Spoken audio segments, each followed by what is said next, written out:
अपनी आन शीस कट जाए। मत झुको अनय पर भले व्योम फट जाए। दो बार नहीं यमराज कंठ धरता है, मरता है जो एक बार ही मरता है। तुम स्वयं मरण के मुख पर चरण धरो रे, जीना हो तो मरने से नहीं डरो रे। After China's attack on India in 1962, when the nation became docile, these inspiring words were composed by the national poet Ramdhari Singh Dinkar to rekindle people's courage and the feeling of sacrifice. Dinkar is an immortal figure in the world of poetry.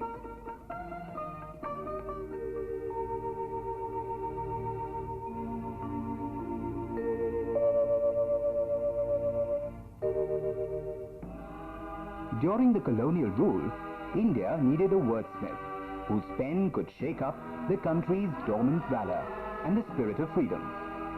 Through the medium of his poetry, Dinkar played the role of a freedom fighter to perfection.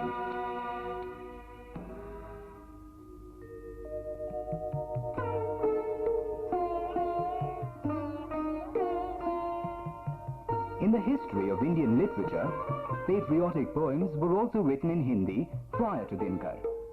But with Dinkar emerged a new and vigorous artistic expression that inspired the nation to stand up with courage, self-respect and resolve to attain freedom from slavery.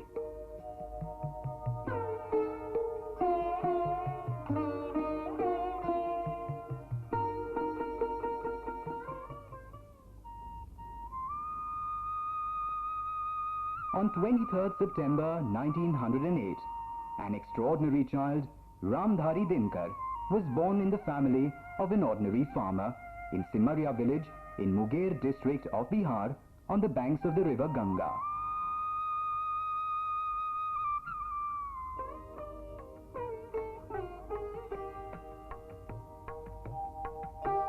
Dinkar received his primary education in his village.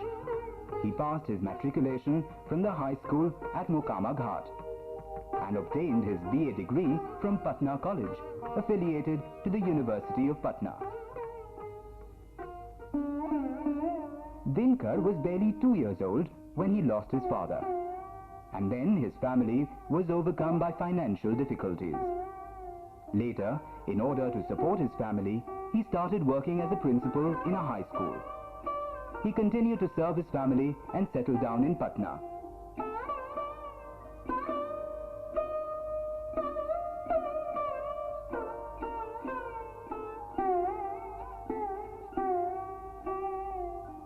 The poet inside him was born right during his student days. And during his lifetime, he remained wedded to literature and poetry.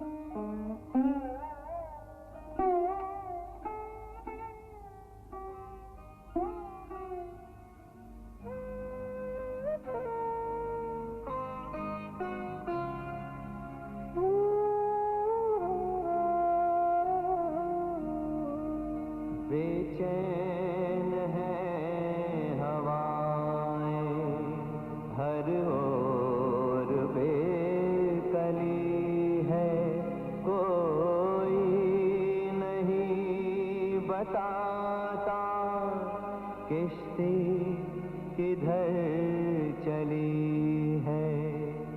मझधार है भंवर है या पास है किनारा, या नाश आ रहा या सौभाग्य का सितारा। In 1934, he gave up his job of a school teacher and accepted the post of a sub-registrar under the Bihar government. His friends and admirers were greatly upset as their dear poet friend was going to be trapped in the bureaucratic maze. They advised Dinkar to forsake one of the two, either poetry or the job. But true to his mettle, Dinkar sustained both his job and his poetry. This clearly shows that he could not only fight his circumstances, but if required, could also strike a balance between the two extremes. However, as a dedicated poet, Dinkar always put his job at stake, but never his poetry.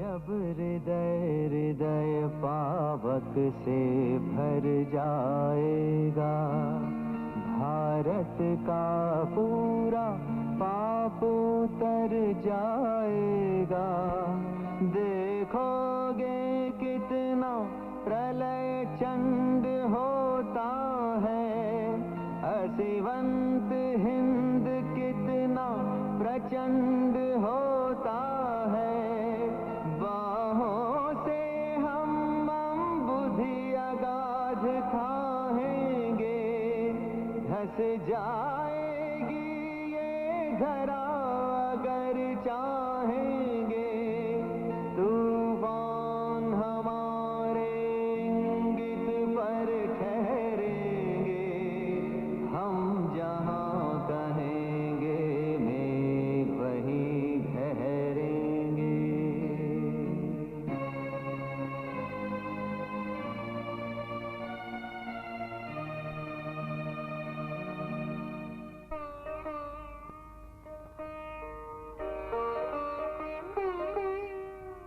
Dinkar never settled down in one place with a single job.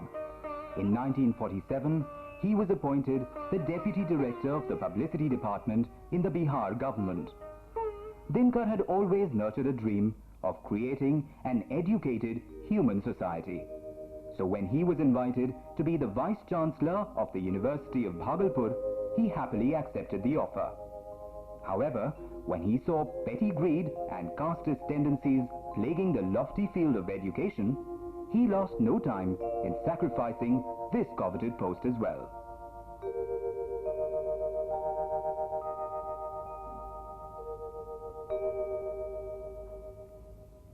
Until 1952, he kept changing jobs.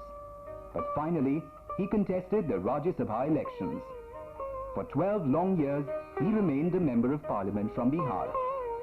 In appreciation of Dinkar's deep love for literature, the then Prime Minister of India, Lal Bahadur Shastri, appointed him as Hindi language advisor to the government.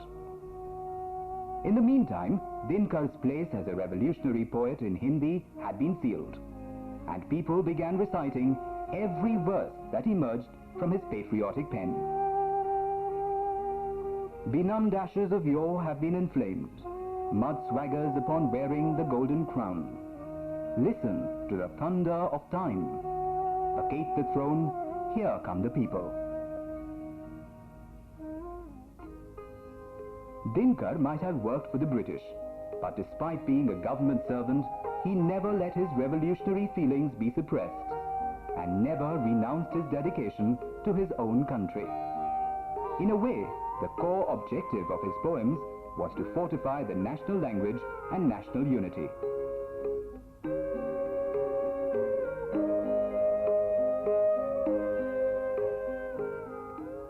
Once he attended an international poetry convention in Warsaw, the capital of Poland. The British poet Laurie Lee rose to recite one of his poems titled Bombay Arrival. As he cast a derisive glance at Dinkar, the Indian rebellious poet spontaneously quipped at him and said, "Mr. Lee, now you should write a poem titled Bombay Departure, since the British have already quit India." Well, this incident amply shows Dinkar's love for his own country and his wrath against colonialism and slavery.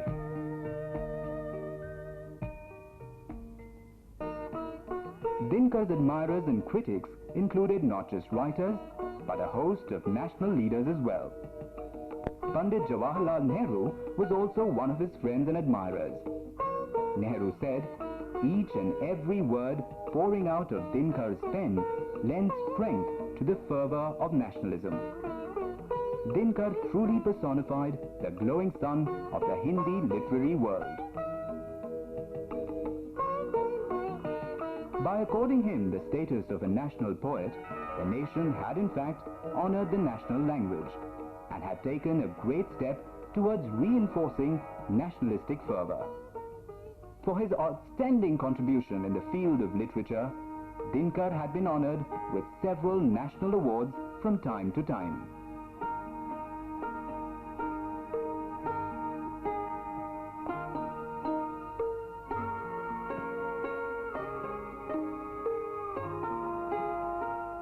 In 1959, he was awarded the Padma Bhushan, and in 1973, he was honored with the Jnanpith Award, the supreme honor in the field of Indian literature.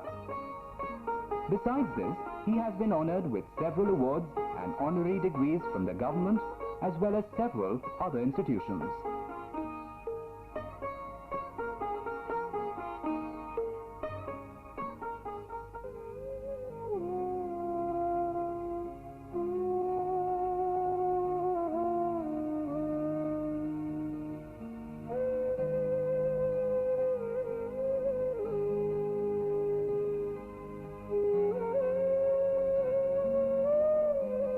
On 24th April 1974, this immortal soldier of Hindi literature and a national poet took leave of this world.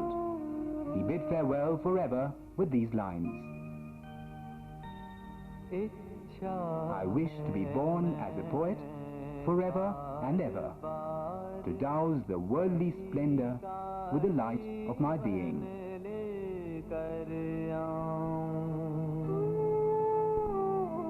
अपनी प्रतिभा के प्रदीप से जग की अमा मिटा जाऊं, मैं बार बार कवि का जी